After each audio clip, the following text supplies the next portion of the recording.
Let me show you how to make my loaded baked potato soup. It's really hot, so I'm not going to take a bite of it, but trust me, it's really good. All right, I promised you soup, and I'm a woman of my word.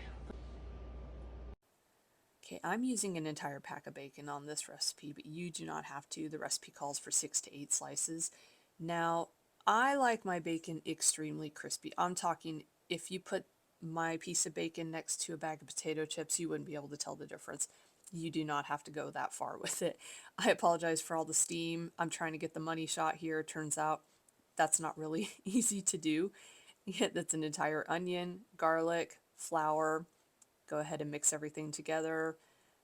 And now here's some big brain activity. I used the yellow cutting board to showcase quartering my yellow potatoes, gold to be exact, Yukon gold.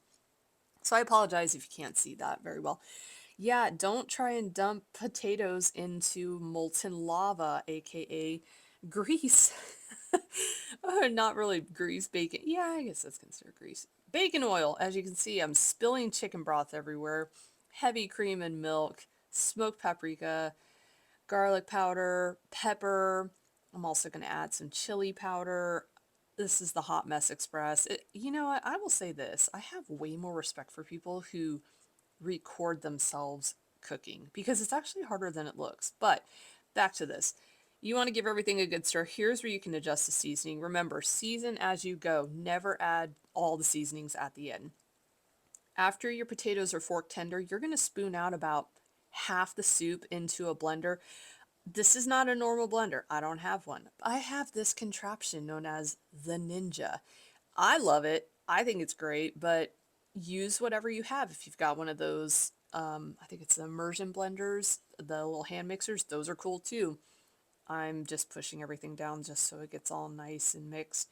Add it back to the soup that's been simmering. It's going to be pretty thick. It's going to thicken up. And yeah, add your sour cream last. Mix everything together. Here's that bacon that we crisped up. Like I said, see, I don't know if you can tell. It's the perfect consistency for me. Do it to how you like it though. Mix everything together. Here's how I make my bowl of loaded baked potato soup. Shredded cheddar, lots of green onions. In my world, you can't have too many green onions. I was running low on Tabasco, so I went for my other favorite, Valentina hot sauce. And there you have it. That's all.